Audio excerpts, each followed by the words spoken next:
Howdy, my name is Otoniel Arias, and today I'll be defending the Pandinus imperator, or more commonly known as the Emperor Scorpion. Howdy, my name is Brian Cruz, and today I'll be defending the Pepsis grossa, more commonly known as the tarantula hawk. The topic we'll be talking about who will win the fight between these two creatures. To get started, I'll let my partner get right into it.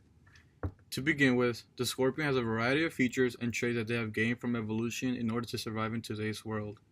Most emperor scorpions are on average 20 centimeters in length and are found in hot or humid weather. They have two strong, huge pincers in the front, four legs, and a long tail ending in a stinger to give them their defiant look. Their limbs have special sensors to sense different features on the terrain to know where they're at, what places to go and avoid. One special feature they have is that they emit a bluish-green appearance under ultraviolet light and can come back to life after being frozen. Female emperor scorpions usually give birth to 10 to 12 offsprings. Once they are born, it would take around 4 years for them to reach adulthood. However, emperor scorpions usually live to 5 to 8 years. These predators are nocturnal, in which they are most likely to feed and mate. They have poor eyesight, so they depend heavily on their body hairs and pectines sensors in order to detect predators and prey. However, when threatened, scorpions will usually run away to cover rather than fight. But when cornered, they will stand in their defensive posture with their huge pincers spread open and their stinger curled up, facing forward, ready to sting. Most of their nutrition comes from eating small insects and other arthropods, but can also hunt down small vertebrates like lizards and mice. When hunting, adult scorpions usually use their pincers to kill, but will use its stingers when the prey is bigger. Nevertheless, juvenile scorpions use their stingers in order to kill, since their pincers are not strong enough yet to cause major damage to their prey. They usually sting their prey with their venom, in which can paralyze it, and then tear them apart with their pincers in order for them to eat with their mandibles. Some of their biggest threats include birds, bats, mammals, lizards, and spiders. However, with the layers of armor-covered bodies, fighting an emperor scorpion is not an easy task.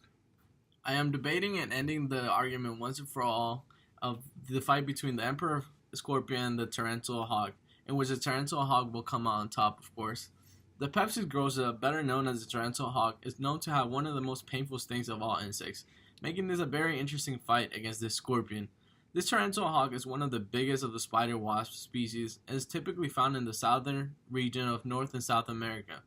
There, the female enjoys their favorite activity of hunting on tarantula spiders, hence the name. Contrary to other species, the female wasp is the one who performs all the hunting, while the male wasp usually just lays around. This female predator wasps are usually around 2 inches long with a stinger of about a quarter of an inch. They're characterized by their metallic looking blue and black body, which kind of seems to glow, and their bright orange wings that allow them to be agile and be such good predators. Being surrounded in an environment with threats has allowed the wasps to become adaptable to all conditions in order to survive. The main form of attack of these wasps start off at the wasps taunting the tarantulas and guiding them out of their safe zone, which they then proceed to a rumble-like fight until the wasp is able to sting the tarantulas and paralyze them with their venom. The spider has no choice but to stand there and become the tarantula hawk's next victim. This wasp will drag and transport the spider back home, where she'll lay her eggs on the spider's abdomen and leave the spider in a closed area. The larvae will start hatching and also form a hole in the spider's abdomen, where it'll get all their vital resources from, up until the point where it becomes an adult and the wasp will go out out of the spider and into the outer world. This form of attack, along with their ability to move around, quick and attack with strategies, make the wasp a very interesting insect no other organism really wants to go up against. Although the tarantula hawk has some good offensive skills, it's still no match for the armor-covered scorpion. In order for the tarantula hawk to cause some damage, it will need to get close and lucky enough to stick a stinger somewhere to penetrate the armor outside and the one underneath, since they have layers of armor.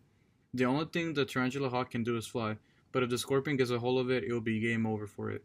The scorpion has two pincers that are strong enough to cut insects in half and who can forget their stinger, which can paralyze its prey and make it not capable of resisting. There are a few encounters already recorded where an emperor scorpion fights against a flying, stinging insect, and the end result is a dominant win for the scorpion. Since the tarantula hawk flies, it is easily detected with the sensors of the scorpion, since the wing movement causes vibration. If the tarantula hawk does get close enough, there will be two huge pincers waiting to grab a hold and tear it apart. If it resists too much, then the stingers will paralyze it, making it more easily killed. The only advantage the tarantula hawk has is being able to fly, but in a defensive standpoint, the scorpion is better prepared with more traits. Yes, I know this. Their sting is known to be the second most painful sting in the world, but what can you do when your opponent is covered in armor?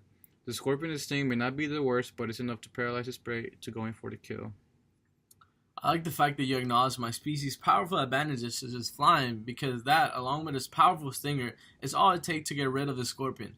I would like to remark your call on the if. When mentioned that a scorpion could get a hold of the wasp, it will be game over for her. But with the wasp's ability to fly and basically dance around the scorpion, it is very unlikely a scenario from that video will be recreated.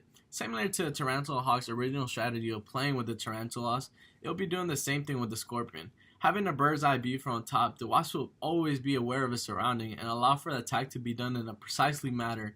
The tarantula hawk is used to taking down tarantulas that are double or even more the size of themselves, so going up against the scorpion is another fun adventure for them. Just when you think the scorpion is about to get a grip of the wasp will be down low, hitting the scorpion where the armor won't matter, in and out, fast and efficient. Throughout his argument, the same thing was repeated: their painful sting. The tarantula hawk has only one way in inflicting damage, while the scorpion has the two pincers and their sting as well. We may not be able to fly, but we are covered with armor that will cause the tarantula hawk a hard time finding a sweet spot. There are videos showing the scorpion versus a giant wasp, and the scorpion had no trouble squishing it and injecting their venom to kill. In fact, all of the videos that show a scorpion versus a flying, stinging insect concluded with the scorpion on top. The only way a tarantula hawk could beat an emperor scorpion would be if the scorpion was a newborn and had no experience. With the scorpion having two pincers in the front and the stinger in the back, it would be very difficult to get close enough to sting it since it's covered in armor all around. Other than that, I would suggest the tarantula hawk just fly away before he gets himself killed. If we're talking repetition, I guess the same thing can be said about your argument. Yeah, two pincers and a mild sting that does not compare to the one of the tarantula hawk.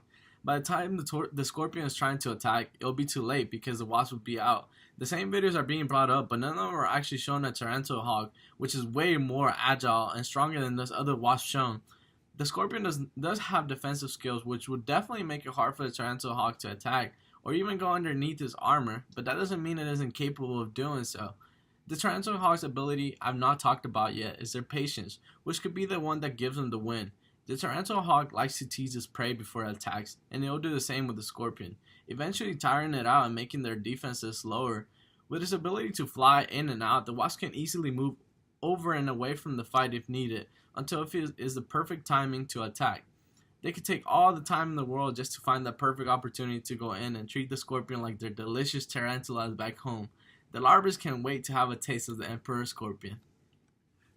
The tarantula hawk has one offensive trait, while the emperor scorpion has his two pincers and his stinger. You can't get close enough to the scorpion without having to deal with his defensive skills. It will be very rare for the scorpion to fall over since he has sensors to help it detect the environment around it. Nevertheless, the tarantula hawk has a very good attributes that has helped it survive in today's world, and has gained the title of the second most painful sting in the world. The emperor scorpion has shown humans how evolution has changed them in order to be able to survive in harsh conditions and give them the traits that makes it a top predator. Research has shown that scorpions can withstand nuclear exposure without any harm and can be brought back to life when it's frozen. Watching two well-evolved insects battle one another can really show how far evolution has come. Good arguments are made in the way that the tarantula hawk will have to deal with the scorpion's defensive skills, but as mentioned before, patience will be the key to this fight. Although we for sure won't know what and how it will happen, I am still sticking to my original thoughts, and hopefully one day we'll be able to find out. I believe that this tarantula hawk is being underestimated and is more powerful than you might think. We have to agree to disagree in the fight, but we have to admit to the benefits these two species have. The emperor scorpion is being studied in ways that they can be used for human medication, and that is definitely a good thing. The tarantula hawk, on the other hand, is a helpful part of the environment where it keeps the tarantula population under control.